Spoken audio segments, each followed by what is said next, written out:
Hello everyone, అందరు ఎలా ఉన్నారు? నేనైతే చాలా బాగున్నాను. ఇప్పటిదాకా మన ఛానల్లో లేని కొత్త వీడియోతో వచ్చేసాను. ఏంటో చూసేసేయండి.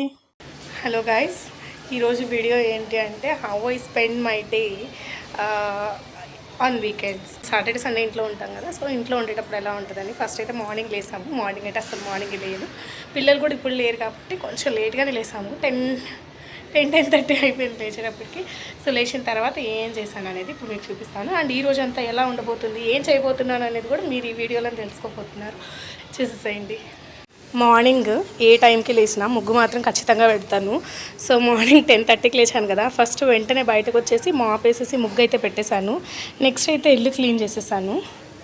సో ఇల్లు అయితే క్లీన్ చేసేసాను నీట్గా. మార్నింగ్ ముగ్గు పెట్టేటప్పుడే తులసికోట గోడ దగ్గర కూడా ముగ్గు పెట్టేస్తాను. సో బుజ్జిది అనమాట, ఒక చిన్న ప్లాట్ఫామ్లా ఉంది ఇక్కడ మాకు. సో ఇక్కడ దీని మీద ఒక చిన్న ముగ్గు వేసేసి సో తులసికోట దగ్గర కూడా ముగ్గు పెట్టేశాను. కిచెన్లో చూసారు కదా గిన్నెలు ఎలా ఉన్నాయో, ఆఫీస్ నుంచి తీసుకొచ్చిన వెజల్స్ ఉన్నాయి. అలాగే నిన్న కుక్ చేసి ఆఫీస్ టైం అయిపోయిందని చెప్పి కొన్ని వెజల్స్ అట్లనే పెట్టేశాను. నైట్ కుక్ చేసుకుని ఉన్నాయి. అలాగే పొద్దున్న దోశలు వేసాను, సో దోశలకు సంబంధించి ఉన్నాయి. సో ఇవన్నీ క్లీన్ చేసేసుకోవాలి ఫస్ట్, నేను ఫ్రెష్ అప్ అయిపోతాను. ఎంత కష్టమైనా కిచెన్ మాత్రం నైటే క్లీన్ చేసుకుంటే పొద్దున పుట్ట సుఖంగా ఉంటుంది. ఈ విషయం తెలిసినా కూడా బద్ధకం వల్ల చేసుకోలేము, అందుకే పొద్దున హడావిడి అయిపోతుంది. ఇది నా ఫస్ట్ డిఐఎంఎల్, అంటే day in my life. So ఏదో నాకు తెలిసినంతలో చేశాను ఫస్ట్ టైం కాబట్టి. ఐ హోప్ మీకు నచ్చుతుంది అనుకుంటున్నాను. ఇక్కడ ఏం చూపిస్తున్నానంటే, మా హస్బెండ్ కర్నూలు వెళ్ళారు. అక్కడి నుంచి వచ్చేటప్పుడు ఎవరో కమలపాకు చెట్టు ఇచ్చారంట, అది తీసుకొచ్చారు. సో నేను నైట్ నాటలేక వాటర్లో వేసి పెట్టాను, పొద్దున్న లేచాక నాటాను అనమాట. సో అదే చూపిస్తున్నాను. సో ఈ వీడియో ఏంటి అనేది అర్థమైపోయింది కదా, నేను వీకెండ్స్లో ఎలా ప్లాన్ చేసుకుంటాను వర్క్ని, ఎలా స్పెండ్ చేస్తాను టైంని అనేది. అందరు అనుకుంటారు మీకేంటి సాటర్డే సండే ఈ 2 రోజులు హాలిడే వస్తాయి, బాగా ఎంజాయ్ చేస్తారు కదా అని. కానీ సాటర్డే సండే ఎలా వస్తాయో ఎలా పోతాయో మాకే తెలీదు. వీకెండ్స్ కంటే వీక్ డేసే బెటర్ అనిపిస్తుంది. బేసిక్ పనులు చేసుకొని వంట చేసుకొని వెళ్ళిపోతే సరిపోద్ది. కానీ వీకెండ్స్ అలా కాదు బాబోయ్, ఎన్ని పనులు ఉంటాయో. దోశ పిండిలు వేసుకోవాలి, ఇడ్లీ పిండిలు వేసుకోవాలి, ఫ్రిడ్జ్లు క్లీన్ చేసుకోవాలి, బట్టలు సర్దుకోవాలి, ఐరన్లు చేసుకోవాలి, బయటకు వెళ్ళి సరుకులు తీసుకురావాలి, మళ్ళీ పిల్లల్ని బయటికి తీసుకెళ్ళాలి, కూరగాయలు తెచ్చుకోవాలి. ఒకటి కాదు 2 కాదు, నరకంగా అనిపిస్తుంది వీకెండ్స్లో మాత్రం. ఏదో ఒక గంట రిలాక్సేషన్ వస్తుంది, ఆ గంట రిలాక్సేషన్కి వారం అంతా వెయిట్ చేస్తున్నాం వీకెండ్ ఎప్పుడు వస్తుందా అని చెప్పి. సో కొంచెం ఆరెంజ్ పీల్ ఆఫ్ మాస్క్ అయితే అప్లై చేశాను. ఒక 15 మినిట్స్ అలా వదిలేసి స్నానానికి వెళ్తే ఫ్రెష్ అప్ అయిపోయి వచ్చేస్తానంటే మిగతా పనులు చేసేసుకోవచ్చు. హెయిర్ ఏంటంటే మొత్తం పడిపోతుందని చెప్పి కొంచెం పిలకలాగేసాను అనమాట. బట్ హ్యాపీగా ఉంది సమ్మర్కి. స్నానం అయితే చేసి వచ్చేసాను, ఫ్రెష్ అప్ అయిపోయాను. అండ్ ఇప్పుడు లంచ్ ప్రిపేర్ చేయాలి. మా హస్బెండ్ ఏమో తినేసి మార్కెట్ ఉంది, ఒక 3-4 అవర్స్ బయటకు వెళ్ళాలి అంటున్నారు. సో తను వచ్చే లోపల నేను ఇంట్లో ఏం పనులు చేస్తాను, అసలు ఇప్పుడు వంట ఏం చేయబోతుందని అనేది చూసేద్దాము. వచ్చేసేయండి. రైస్ కుక్కర్లో రైస్ పెట్టేశాను. అండ్ ఫాస్ట్గా వెళ్ళాలన్నారు. నేను ఇంట్లో ఉంటారనుకున్నాను, సో ఉండట్లేదు కాబట్టి నేను పాలకూర తాలింపు అయితే చేసేసాను. అండ్ ఇది వంకాయ టమోటా ఆనియన్ వేసి గుజ్జుకూరలాగా చేశాను. ఇంకా ఫాస్ట్గా వెళ్ళాలన్నారు. ఇప్పుడు మీరు చూసేదైతే సాటర్డే. నేను స్టార్టింగ్లో చెప్పాను కదా చాలా లేట్గా లేచాము అని. సో మేము బ్రేక్ఫాస్ట్ చేసుకోలేదు, ఓన్లీ లంచే అనమాట. సో తను త్వరగా తినేసి వెళ్ళిపోతా అన్నారు కదా అని చెప్పి తనకైతే వడ్డిచ్చేస్తున్నాను. నేను తిన్నాక నేనేం చేస్తాను అనేది మీకు ఇప్పుడు చూపిస్తాను. సో తను వెళ్ళిపోయాక నేను కూడా తినేసాక ఇంకా ఐరన్ కోసం అయితే రెడీ చేస్తున్నాను. నేను ఏ పని చేసినా కూడా కాస్త బోర్ ఫీల్ అవ్వకుండా ఉండడానికి ఏదన్నా ప్రోగ్రామో, పాటలో, లేకపోతే టీవీ షోసో, సీరియల్సో ఏదో ఒకటి పెట్టుకొని చేస్తాను. లేదా ఏదైనా వీడియోస్ పెట్టుకుంటాను యూట్యూబ్లో. సో అలా పని చేసామంటే మనకు అసలే తెలియదు పని చేస్తున్నట్టు. వంట చేసేటప్పుడు కూడా నేను అలానే చేస్తాను. కాకపోతే ఈరోజు ఏంటంటే నేనే వ్లాగ్ షూట్ చేస్తున్నాను కాబట్టి నేను మొబైల్ యూజ్ చేయలేను కాబట్టి, నాకున్నది ఒకటే మొబైల్ కాబట్టి టీవీ పెట్టుకొని హాల్లో కూర్చున్నాను. నార్మల్గా అయితే ఐరన్ అంతా బెడ్రూమ్లోనే చేసేస్తాను. బెడ్రూమ్లో ఉన్న ఆఫీస్ టేబుల్ మీద కానీ బెడ్ మీద కానీ చేసేస్తాను, మొబైల్లో ఏదో ఒక ప్రోగ్రామ్ చూస్తూ. ఇప్పుడు నా మొబైల్లో షూటింగ్ చేస్తున్నాను కాబట్టి హాల్లో కూర్చొని టీవీ చూస్తూ చేస్తున్నాను. ఏదో ఓం బూమ్ బుష్ అనే ఒక సినిమా పెట్టుకొని చేస్తున్నాను. నాకు దెయ్యాలంటే చాలా భయం, కానీ దానిలో ఉన్న దెయ్యం పెద్ద దెయ్యమేం కాదు, కామెడీ దెయ్యం అన్నారని చెప్పి ఇంకా అది చూస్తూ చేస్తున్నాను. మా మరిది వచ్చున్నారని చెప్పా కదా, సో తనైతే పడుకో ఉన్నాడు. ఒక్కరోజు కష్టపడ్డాననుకోండి ఒక 1 అవరు, నాకు వారం అంతా హ్యాపీగా ఉంటుంది ఐరన్ బట్టలకి. సో, నేను అందుకేను సాటర్‌డే మాత్రం కంపల్సరీ పెట్టుకుంటాను. ఎందుకంటే నేను ఎవ్రీడే మళ్ళీ స్నానానికెళ్ళే ముందర ఐరన్ బాక్స్ తీసుకొని, సెటప్ అంతా చేసుకొని కష్టమైపోద్ది. ఆల్రెడీ మనకుండే పనులు ఎలాగో ఉంటాయి. నాకైతే ఐరన్ చేయడం రాదు. పెళ్ళయ్యాక కొన్ని రోజులకి నేర్చుకున్నాను. ఇంట్లో ఉన్నప్పుడు ఐరన్ చేసుకున్న బట్టలే ఏమి ఏసుకోం గదా! వర్క్ ఫ్రమ్ హోమ్ ఉన్నన్ని రోజులు హ్యాపీగా ఉండేది. ఎప్పుడైతే వర్క్ ఫ్రమ్ ఆఫీస్ స్టార్ట్ చేశారో, ఇంక బట్టల ఐరన్ అనే ఒక ఎక్స్‌ట్రా పనైతే యాడ్ అయింది. మాకు చిన్నప్పుడు పల్లెటూరు గదా మాది. సో, మాకు చాకలి వాళ్ళు ఉండేవాళ్ళనమాట. నెలకు 2 సార్లో, 3 సార్లో వచ్చి తీసుకెళ్ళేవాళ్ళు బట్టలు. మేము బట్టలు ఉతికేదే చాలా తక్కువ. ఇంకా ఐరన్ అంటే అసలే తెలీదు. ఆల్మోస్ట్ అన్ని బట్టలు కూడా ఆవిడే ఐరన్ చేసి తీసుకొచ్చేసేవాళ్ళు. అండ్ ఇంట్లో వాషింగ్ మిషన్ గూడా ఉండేది గాదు. హాయిగా వాళ్ళే వచ్చి చక్కగా రేవుకి తీసుకెళ్ళి ఉద్యోగం చేసి తీసుకొచ్చేవాళ్ళు. అందువల్ల మా ఇంట్లో వాషింగ్ మిషన్ గానీ, ఐరన్ బాక్స్ కానీ ఉండేటివి కాదు. కొన్ని ఇయర్స్ నుంచి వాళ్ళు ఆపేసిన తర్వాత ఇంక మేము గూడా వాషింగ్ మిషన్ కొనుక్కున్నాము. బట్ స్టిల్ మా ఇంట్లో ఐరన్ బాక్స్ లేదు మా అమ్మ వాళ్ళ ఇంట్లో. ఎందుకంటే ఐరన్ బట్టలు మాత్రం వాళ్ళకే ఇచ్చేసి ఐరన్ చేపిచ్చేస్తాం వాషింగ్ మిషన్‌లో ఏసాక. ఇప్పుడు నేనెలా అయితే చేస్తున్నానో అలాగా. కానీ మా అత్తమ్మ వాళ్ళ ఇంట్లో వాషింగ్ మిషన్ ఉంది, ఐరన్ బాక్స్ ఉంది. ఎందుకంటే వాళ్ళకి ఫస్ట్ నుంచి కూడా ఐరన్ చేసుకోవడం అనేది అలవాటు కాబట్టి. మీరు కూడా నాలాగా ఏదైనా ప్రోగ్రామ్ చూస్తూ గానీ, ఐరన్ చేసుకోవడము, వంట చేసుకోవడము, గిన్నెలు కడుక్కోవడం ఇలాంటివి చేశారంటే మనం అసలు పని చేశాము, అలసిపోయామన్న ఫీలింగే రాదు. అండ్ ఇంకా పిచ్చి పిచ్చి ఆలోచనలు, అనవసరమైన ఆలోచనలు కూడా రాకుండా ఉంటాయి. ఎందుకంటే మైండ్ వేరే విధంగా డైవర్ట్ అవ్వదు కాబట్టి. కావాలంటే ఈరోజు ఈ వీడియో చూస్తూ ఏదైనా పని చేసుకోండి మీకే సో తెలుస్తుంది. చూసారు కదా, ఫస్ట్ అయితే ఇల్లు క్లీన్ చేసేసుకున్నాను. దెన్ కొన్ని గిన్నెలు ఉంటాయి అవి కడిగేసుకున్నాను. దెన్ కుకింగ్ కూడా చేసేసాను. కుకింగ్ మీకు చూపించలేదు ఎందుకంటే దాన్ని కొంచెం త్వరగా వెళ్ళాలి అన్నారు. సో నేను కుకింగ్ అవి చూపించలేదు. నేను ఫ్రెష్ అప్ అయిపోయి వచ్చేసాక అప్పటికే చాలా లేట్ అయిపోయింది. ఎందుకంటే లేట్కి లేచాను కాబట్టి ఇంకా దేవుడికి పెట్టే అవకాశం లేకుండా పోయింది. 12 తర్వాత నేను పెట్టను ఇంకా. అండ్ ఈవినింగ్ పెడతాను. ప్రస్తుతానికైతే ఐరన్ చేసుకోవాల్సిన బట్టలు ఉన్నాయి. సాటర్డే ఖచ్చితంగా చేసేస్తాను. ఎందుకంటే సండే పిల్లలకి కూడా హాలిడే ఉంటుంది, బయటికి వెళ్తాం కాబట్టి అస్సలు పెట్టుకోను సండే వరకు. ఎవ్రీ సాటర్డే ఐరన్ చేసుకుంటాను. ఐరన్ బట్టలు బయట ఇవ్వచ్చు కానీ ఇంకా ఆ పని కూడా చేయకుండా ఇంట్లో ఖాళీగా కూర్చోవడం ఎందుకని చెప్పి నా బట్టల వరకే చేసుకుంటాను. తన బట్టలు మాత్రం తన టైం ఉంటే చేస్తారు, లేకపోతే బయటే మోస్ట్లీ ఇచ్చేస్తాము. అండ్ ఇప్పుడైతే ఒక చిన్న న్యాప్ వేసాం అనుకోండి, ఆల్మోస్ట్ టైము 3:30 అవుతుంది. ఇప్పుడు పడుకొని ఒక 5:30 అలా ఒక 2 అవర్స్ కానీ రెస్ట్ తీసుకున్నాను అనుకోండి, నాకు నెక్స్ట్ వీక్ కావాల్సిన ఎనర్జీ అంతా వచ్చేస్తుంది. సో ఆఫీస్ నుంచి వచ్చేటప్పుడు ఆకుకూరలు తెచ్చాను. అవి కూడా ఇంకా నేను నైట్ వచ్చేటప్పటికి లేట్ అయిపోయింది, నాకు ఇంక ఓపిక లేక ఒలవలేదు. నిద్ర లేచి దేవుడికి పెట్టేసి ఫ్రిడ్జ్ క్లీనింగ్, ఆకుకూర ఒలుచుకుంటే ఇవాళ టాస్క్లు అయిపోయినట్టే. మా మరిది వచ్చున్నాడు ఊరి నుంచి. సో వాడు మేము అందరం ఎక్కడికైనా వెళ్తామేమో చూడాలి. సరే మరి నేనైతే ఒక పవర్ నాప్ వేసేసి వచ్చేస్తాను. యాక్చువల్లీ పడుకుందామనే వెళ్ళాను కానీ అస్సలు పడుకోలేదు. కొంచెం editing work, voice over work ఉంటే అది చేసుకున్నాను. ఈ లోపల మా వారు వచ్చేసారు. సో మనమైతే నేను అలా పడుకున్నాము, నేను కొద్దిసేపు అయినా పడుకుందాము అని చెప్పి వెళ్ళాను కానీ అన్నీ వేసాను కానీ పడుకోలేదు. టైం అయితే ఆల్మోస్ట్ 6:45 అయిపోయింది. ఇంకా బయట లైట్ కూడా లేదు. సో ఫస్ట్ అయితే వెళ్ళి దేవుడికి పూజ చేసేసి తర్వాత ఏమైనా తినాలని ఉంది స్నాక్స్. ఇంకా అనుకోలేదు ఏం ప్రిపేర్ చేద్దామని. సో ప్రిపేర్ చేసేసి మళ్ళీ కలుస్తాను. సో చెప్పాను కదా, మార్నింగ్ చాలా లేట్గా లేచాము సాటర్డే, అందుకే దేవుడికి పెట్టలేదు. సో సాటర్డే ఈవినింగ్ అన్నా పెడదామని చెప్పి ఇప్పుడు స్టార్ట్ చేస్తున్నాను. సో ముందైతే మనము అందరికీ తెలిసినట్టే పూజా సామాన్లు క్లీన్ చేసుకోవాలి కాబట్టి అది చేస్తున్నాను. నేను మీ అందరికీ ముందుగా చెప్పినట్టే ఇది నా first day in my life video. So కొత్త కాబట్టి నాకు తెలిసినంతలో షూట్ చేశాను. మీరు ఎంజాయ్ చేస్తున్నారని అనుకుంటున్నాను. నార్మల్గా మా ఇళ్ళల్లో అంటే మా అత్తమ్మ వాళ్ళ ఇంట్లో కానీ, అమ్మ వాళ్ళ ఇంట్లో కానీ, మా ఇళ్ళల్లో ఎవరిళ్ళల్లో అయినా దీపారాధన అనేది 2 పూట్ల చేస్తాము, పొద్దున సాయంత్రము. కానీ మాకు ఆఫీసులు స్టార్ట్ అయిన తర్వాత అవి కూడా ఇంటికి రావడం 10-10:30 అయిపోతున్నప్పుడు నైట్ పెట్టడం అస్సలు కుదరదు కదా. సో మార్నింగే కంపల్సరీ పెడతాము. ఇంట్లో ఉన్నప్పుడు మాత్రం 2 పూట్ల ట్రై చేస్తాను పెట్టడానికి. కాకపోతే చెప్పా కదా, పొద్దున్న లేట్గా లేచినందువల్ల పొద్దున పెట్టలేదు. సో సాయంత్రం అయినా కంపల్సరీ పెడతాము అని చెప్పి పూజ ప్రిపరేషన్ అయితే స్టార్ట్ చేస్తున్నాను. అయితే నార్మల్గా నేను ఫాస్ట్ ఫార్వర్డ్లో అన్నీ చూపించేస్తాను కదా మీకు. నేను ఏం చదువుతాను ఏంది అనేది ఏమి చూపించకుండా జస్ట్ పూజ ఎలా చేసుకుంటాను అనేది మాత్రమే చూపిస్తాను. అయితే ఈరోజు వీడియోలో నేను బేసిక్గా చదువుకునే శ్లోకాలు ఏంటి అనేది చూపిస్తాను. ఏదైనా స్పెషల్ డే ఉన్నప్పుడు, అంటే గురువారం అయితే సాయిబాబాకి, శుక్రవారం అయితే అమ్మవారికి, శనివారం అయితే స్వామివారికి ఏం చదువుతాను అనేది ఇంకెప్పుడైనా చూపిస్తాను. బట్ నార్మల్గా మార్నింగ్ టైం ఆఫీస్కి వెళ్ళేటప్పుడు అసలు ఏమేమి చదువుకుంటాను, బేసిక్ మంత్రాలు ఏంటి అనేది మాత్రం ఈరోజు ఖచ్చితంగా చూపిస్తాను. నేను చాలా రోజుల నుంచి అనుకుంటున్నాను చూపిద్దామని.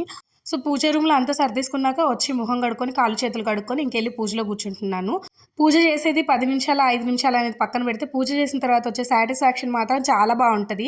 ఎన్ని పనులు చేసుకున్నా ఆ తృప్తి ఉండదు, కానీ పూజ చేసేసామంటే మాత్రం మనసుకు చాలా హాయిగా ఉంటుంది. ఇప్పుడైతే నా పూజా విధానాన్ని మీరు చూసేసేయండి. దీపం జ్యోతి పరిబ్రహ్మం దీపం సర్వతమోపహ దీపేన సాధ్యతే సంతే సంధ్యా దీపం నమోస్తుతే శుక్లాంబరధరం విష్ణుం శశివర్ణం చతుర్భుజం ప్రసన్నవదనం ధ్యాయే సర్వ విఘ్నోపశాంతయే యా కుందేందు తుషారహారధవలా యా శుభ్రవస్త్రాన్విత యా వీణావరదండమండితకరా యా శ్వేత పద్మాసన యా బ్రహ్మాచ్యుత శంకర ప్రభృతిభిః దేవై సదా పూజిత సా మాం పాతు సరస్వతి భగవతి నిశ్శేషజాడ్యాపః శ్రీరామ రామ రామేతి రమే రామే మనోరమే సహస్రనామ తత్తుల్యం రామనామవరాన్నని వక్రతుండ మహాకాయ సూర్యకోటి సమప్రభ నిర్విఘ్నం కురు మే దేవా సర్వకార్యేషు సర్వదా శాంతాకారం భుజగశయనం పద్మనాభం సురేశం విశ్వాధారం గగన సదృశం మేఘవర్ణం శుభాంగం లక్ష్మీకాంతం కమలనయనం యోగి హృదయానగమ్యం వందే విష్ణుం భవభయహరం సర్వలోకైకనాథం ఓం భూర్భువస్సువః తత్సవితుర్వరేణ్యం భర్గో దేవస్య ధీమహి ధియో యో న ప్రచోదయాత్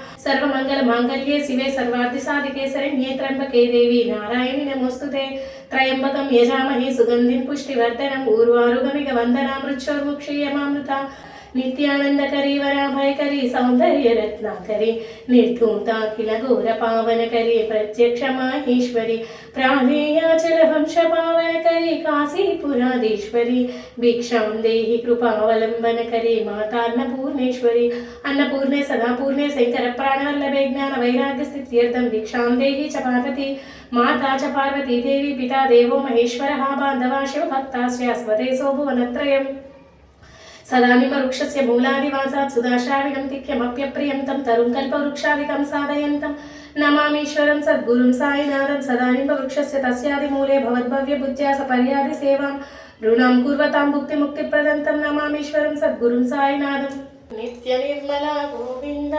నీలమేఘశ్యామ గోవింద పురాణ పురుష గోవింద పుండరీకాక్ష గోవింద నందనందన గోవింద నవనీత చోర గోవింద పశుపాలక శ్రీ గోవింద పాప విమోచన గోవింద దుష్ట సంహార గోవింద దురిత నివారణ గోవింద శిష్ట పరిపాలనీ నాయక గోవింద దినకర తేజ గోవింద చక్రధర గోవింద సాండగదాధర గోవింద గోవింద గజరాజ రక్షక గోవింద వానర సేవిత గోవింద వారధి బంధన గోవింద ఏడు కొండల వాడ గోవింద ఏకస్వరూప గోవింద శ్రీరామకృష్ణ గోవింద రఘుకుల నందన గోవింద ప్రత్యక్ష దేవ గోవింద పరమదయాకర గోవింద మంగళం కౌశలేంద్రాయ మహనీయగుణాత్మనే సర్వలోక శరణ్యాయ సాధురూపాయ మంగళం గురుదేవాయ మంగళం సద్గురుదయాయ మంగళం సాయినాథాయ మంగళం ఓం శాంతి శాంతి శాంతి. ఇదే అన్నమాట నేను డైలీ చేసే పూజా విధానము. ఈరోజు శనివారం కాబట్టి వెంకటేశ్వర స్వామికి కావాల్సిన చదివాను, కానీ నార్మల్గా ఆఫీస్కి వెళ్ళేటప్పుడు అంత టైం ఉండదు. ఫస్ట్ చదివిన బేసిక్ మంత్రాలు మాత్రం చదివేసుకుంటాను. ఈ చిన్ని పూజా విధానం మీకు నచ్చింది అనుకుంటున్నాను. ఇవి సద్గురు ఈషా ఫౌండేషన్ నుంచి రుద్రాక్షలు బుక్ చేస్తే ఎప్పటి నుంచో ట్రై చేస్తుంటే ఇప్పటికి వచ్చాయి. సో అవన్నమాట పిల్లలు వస్తే వాళ్ళకి కట్టాలి. మొన్న మేము అక్కడికి వెళ్ళినప్పుడు శివాలయంలో పడి ఉంటే మారేడుకాయ తెచ్చి పూజలో పెడితే మంచిదన్నారని పూజలో పెట్టా. ఈవినింగ్ లేచి పూజ అది చేసేసిన తర్వాత స్నాక్స్ ఏదైనా తిందాం అనుకుని బజ్జీలు వేసుకున్నాము. 2 మిర్చీలు ఉన్నాయి అవి. అయితే ఆ 2 ఏం సరిపోతాయి మా ఇద్దరికి. క్యాప్సికమ్ బజ్జీ కూడా వేసుకుందామని క్యాప్సికమ్ తీసాను. అయితే అప్పుడే కరెంటు పోయింది. ఫ్రిడ్జ్లో 2-3 రకాల పౌడర్స్ ఉంటాయి కదా, అంటే పిండ్లు ఉంటాయి కదా. సో నేనేం చేశానంటే ఆ చీకట్లో శనగపిండి అనుకొని బియ్యం పిండి ఏదో తెచ్చి దాంట్లో ఇంకా వాము పొడి అది ఇది అంత తెచ్చి ఇక్కడ వేసా. మొత్తానికి బజ్జీలు వేసిన తర్వాత ఇవి విరివరాపోతున్నాయి పిండి పట్టుకోకుండా. ఏమైంటుందా అనుకున్నా. ఈ లోపల లక్కీలీ కరెంట్ వచ్చింది. ఇది వచ్చిన తర్వాత రియలైజ్ అయింది ఏంటంటే మనం కలిపింది శనగపిండి కాదు ఇంకేదో పిండి అని చెప్పి. అక్కడ బియ్య పిండి ఉంది, మనుగుల పిండి ఉంది, ఇంకా శనగపిండి ఉంది, ఏమో పిండ్లు కూడా ఉన్నాయి. నేను కన్ఫ్యూజ్ అయ్యి శనగపిండి బదులు ఏదో పిండి తెచ్చిన. ఇప్పుడు అదంతా వేస్ట్, అది ఏం చేయాలో నాకు అర్థం కావట్లా. అండ్ ఇప్పుడు తర్వాత అయితే శనగపిండి తీసుకొని వచ్చుకొని బజ్జీలు వేసుకోవాలని డిసైడ్ అయిపోయాం కాబట్టి బజ్జీల పిండి కలిపేసి బజ్జీలు అయితే వేసుకున్నాం, తినేసినాం. ఇంకా షింక్లో చూసినారు కదా మధ్యాహ్నంవి, ఇప్పుడు నైట్వి ఉన్నాయి. ఇవన్నీ క్లీన్ చేసేయాలి. అంతే. నా ఆకుకూర తెచ్చాను, అది ఒలవాలి. నాకెందుకో ఆకుకూర తినడం ఎంత ఇష్టమో ఒలవడం అంత కష్టం అనమాట. రోజు ఆకుకూర తినండి అని డాక్టర్లు చెప్తారు కానీ ఎవరైనా ఒలిచిస్తే బాగుండు అనిపిస్తుంటుంది. ఆఫీసులకు వెళ్ళేటప్పుడైతే ఆకుకూరలు చేసుకొని వెళ్ళడం చాలా కష్టము. ఎందుకంటే ఒలిచి పెట్టుకుంటే ఓకే కానీ అప్పటికప్పుడు ఒలవాలంటే కష్టము. ముందు రోజే ఒలిచినా తరిగినా ఏమంటారంటే దానిలో ఉన్న విలువలన్నీ పోతాయి, అట్లా కట్ చేసి పెట్టుకోకూడదు, అప్పటికప్పుడు ఫ్రెష్గా చేయాలి అంటారు. అప్పటికప్పుడు ఫ్రెష్గా చేయాలంటే టైం ఎక్కడి నుంచి వస్తుంది? 1/2 అవర్ 1 అవర్ పడుతుంది. ఆకుకూరలు సంతకి వెళ్ళినప్పుడు గోంగూర, పాలకూర, చుక్కకూర, ఇంకో ఆకుకూర ఈ కూర అని చెప్పి తీసుకొస్తాము. అవన్నీ ఒలుచుకోవడానికి ఆల్మోస్ట్ 1 అవర్ పడుతుంది. నేను అందుకే ఎవరిదైనా హెల్ప్ తీసుకుంటాను, లేదా యాజ్ యూజువల్ నేను చెప్పాను కదా నేను ఏదైనా పని చేసేటప్పుడు ఏదో ఒక ప్రోగ్రామ్ పెట్టుకొని చేస్తాను. సో దట్ ఇంకా ఇంత ఉందా, ఇంకా ఇంత చెయ్యాలా అనే ఫీలింగే ఉండదు, ఇప్పుడే అయిపోయిందా అనిపిస్తుంది. ఇక్కడైతే నేను మా హస్బెండ్ది హెల్ప్ తీసుకుంటున్నాను. సాటర్డే నైటే కాబట్టి తను ఫ్రీగా ఉంటాడు, వర్క్ ఏముండదు. ఏదో రత్నం అనే విశాల్ మూవీని పెట్టుకొని చూస్తూ పని చేసుకుంటున్నాం అనమాట. సో తనకి నాకు హెల్ప్ చేస్తున్నానన్న ఫీలింగ్ ఉండదు, నాకు అసలు పని చేస్తున్నానన్న ఫీలింగే ఉండదు. నేను ఇప్పుడైతే నిన్న సంత నుంచి ఓన్లీ తోటకూర తెచ్చాను, పిల్లలు ఎవరు లేరు కాబట్టి. నార్మల్గా అయితే రకరకాల ఆకుకూరలు తెచ్చుకుంటాము. అయితే అక్కడ ఇంకొక తలనొప్పి, సంతకెళ్ళాక వాడేమో ఒక కట్ట అయితే 20 రూపాయలు, 2 కట్టలు అయితే 30 రూపాయలకి ఇస్తానంటాడు. మనమేమో 10 రూపాయలు దగ్గరది కదా తిన్నట్టు ఉంటుందిలే 2 కట్టలు అని తెచ్చుకుంటాము. కానీ ఒలిచేటప్పటికి దోలు తీరిపోద్ది. చాలామందికి ఆకుకూర ఒలవడం ఈజీ అనిపిస్తుందేమో కానీ ఏమో నాకు మాత్రం చాలా కష్టం అనిపిస్తుంది. తినేటప్పుడు ఉన్నంత హ్యాపీనెస్ ఒలిచేటప్పుడు ఉండదు. సో నేనైతే ఇక్కడ మా హస్బెండ్ అన్ని పాపం పెట్టిస్తుంటే నేనైతే చక్కగా కట్ చేసేస్తున్నాను. ఇంట్లో మనల్ని అర్థం చేసుకునే వాళ్ళు, మనకు కాస్త వర్క్లో హెల్ప్ చేసే వాళ్ళు ఉంటే ఏ పనైనా ఈజీగా చేసేయచ్చు. ఇద్దరం కూర్చొని చేస్తున్నాం కాబట్టి మాకు ఇక్కడ అసలు తెలియట్లేదు. చెప్పాను కదా మూవీ పెట్టుకొని చేసాము అని. ఆకుకూర ఒలవడం అయితే అయిపోయింది. అయితే ఆ తోటకూర కాడలు చాలా పెద్ద పెద్దవిగా వచ్చాయి. మేము విజయవాడలో ఉన్నప్పుడు కూడా ఆకుకూర కాడలు ఇలానే వచ్చేటివి అనమాట. మేబీ ఒక సీజన్లో వస్తాయో ఏమో నాకు అంత ఐడియా లేదు. అప్పుడు నాకు తెలియక నేను పడేసేదాన్ని. అప్పుడు అమ్మ చెప్పారు దీంతో ఫ్రై కానీ పులుసు కానీ పెట్టుకుంటే చాలా బాగుంటుంది అని చెప్పి. సో ఇప్పుడు చాలా రోజులకి ఇక్కడ మాకు హైదరాబాద్లో దొరికాయి కాబట్టి నేను అలాగే కాడలతో పులుసు పెడదామని చెప్పి ఒలుస్తున్నాను. నార్మల్గా ఇంతింత లావుగా ఉండే కాడలు దొరకవు హైదరాబాద్లో. అయితే నేను వచ్చిన తర్వాత ఇదే ఫస్ట్ టైం. విజయవాడలో మాత్రం బాగా ఫ్రీక్వెంట్గా దొరికేటివి. మా అక్క వాళ్ళు మీంజూరులో ఉంటారు. అయితే వాళ్ళకి తోటకూర కాడలు సపరేట్గా అమ్ముతారంట. మనకంత అదృష్టం లేదు కాబట్టి ఉన్న వాటితో చేసుకోవాల్సిందే. సో ఇదనమాట సాటర్డే. సండే ఎలా ఉంటుందో ఇప్పుడు చూడండి. So good morning friends. ఇదైతే సండే మార్నింగ్, ఆల్మోస్ట్ టైం 9:30 అవుతుంది. 8 o'clockకి లేస్తాము. ఇల్లు బయట ముగ్గు పెట్టడం అవి అయిపోయాయి. కొంచెం హెయిర్కి ఆయిల్ పెట్టుకున్నాను, మంచిగా ఆయిల్ పెట్టి స్నానం చేద్దాం, హెడ్ బాత్, ఏదైనా హెయిర్ ప్యాక్ అప్లై చేసి అని చెప్పి.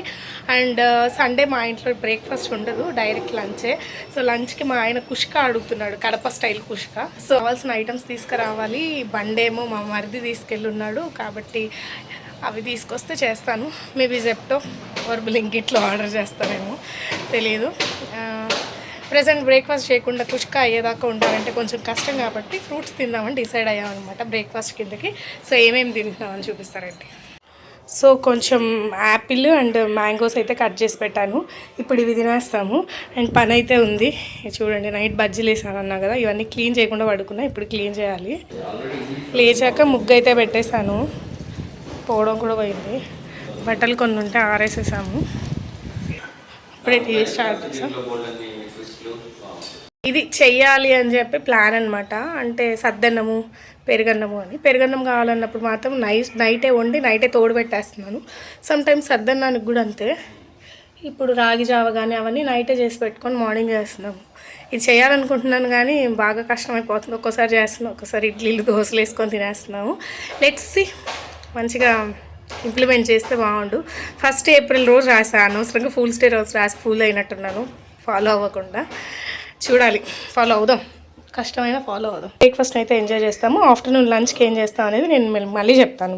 ఆఫ్టర్నూన్ కుష్కా చేద్దాం అనుకున్నాం కానీ అది అటు తిరిగి ఇటు తిరిగి ఫైనల్గా దొన్నె బిర్యానీ స్టైల్లో రైస్ అండ్ మీల్ మేకర్తో చేశాను.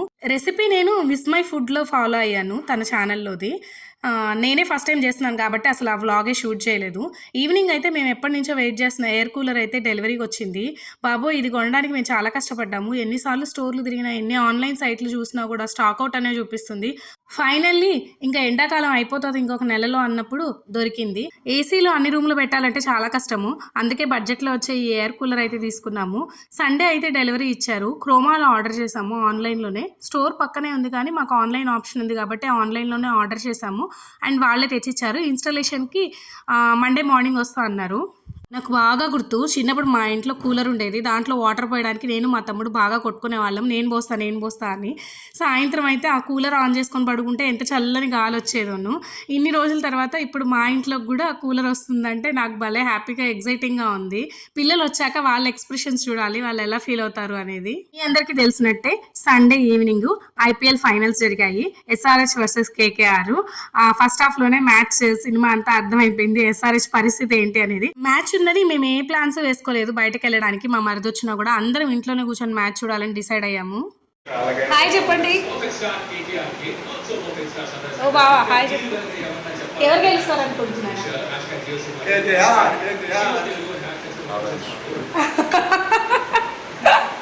నేను కూడా పిచ్చిమించు ఆరెంజ్ చూద్దాం. Let's see. ఇప్పుడైతే మ్యాచ్ ఎంజాయ్ చేస్తాం. ఎస్ఆర్హెచ్ గెలుస్తుందని మా మరిది ముందు అంత బిల్డప్ ఇచ్చాం కానీ ఫస్ట్ హాఫ్లోనే అర్థమైపోయింది మాకు మ్యాచ్ పరిస్థితి. ఇంకా ఆ దారుణాలు చూడలేక మేమైతే లవ్ గురు మూవీ పెట్టుకున్నాము. మా వాడైతే నవ్వుతున్నాడు, ఎంత దారుణంగా కొట్టారు మీ వాళ్ళు అని చెప్పి. చెప్పాను కదా ఇదేదో తోపు మ్యాచ్ ఉంటుందని చెప్పి ఫుడ్ కూడా చేసుకోకుండా బయట నుంచి ఆర్డర్ పెట్టుకున్నాము. కాకపోతే బాధతో తిన్నాం అనమాట. మేము టీవీలో మ్యాచ్ ఆపేసామని చెప్పి మావాడైతే మొబైల్లో చూసుకుంటున్నాడు. వాడు కేకేఆర్ సపోర్టర్ కాబట్టి. మేమైతే ఎస్ఆర్హెచ్, కానీ ఎస్ఆర్హెచ్ ఓడిపోయింది. చాలా బాధాకరమైన విషయము. కానీ ఆర్డర్ చేసుకున్న ఫుడ్ పడేయలేం కాబట్టి బాధతోనే తినేసాము. గోబీ మంచూరియా, పన్నీర్ కాజు మసాలా, బటర్ నాను, రుమాలి రోటీ ఆర్డర్ చేసాము. కానీ బటర్ నాన్ మాడిపోయింది.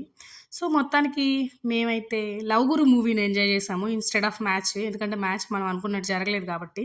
సో మొత్తానికి సాటర్డే అండ్ సండే ఇలా గడిచాయి. నాకు తెలిసి మీకు అందరికీ బాగా నచ్చింది అనుకుంటున్నాను ఈ వీడియో. Thank you so much. ఇంకొన్ని day in my life videos కావాలంటే కమెంట్స్లో తెలియజేయండి.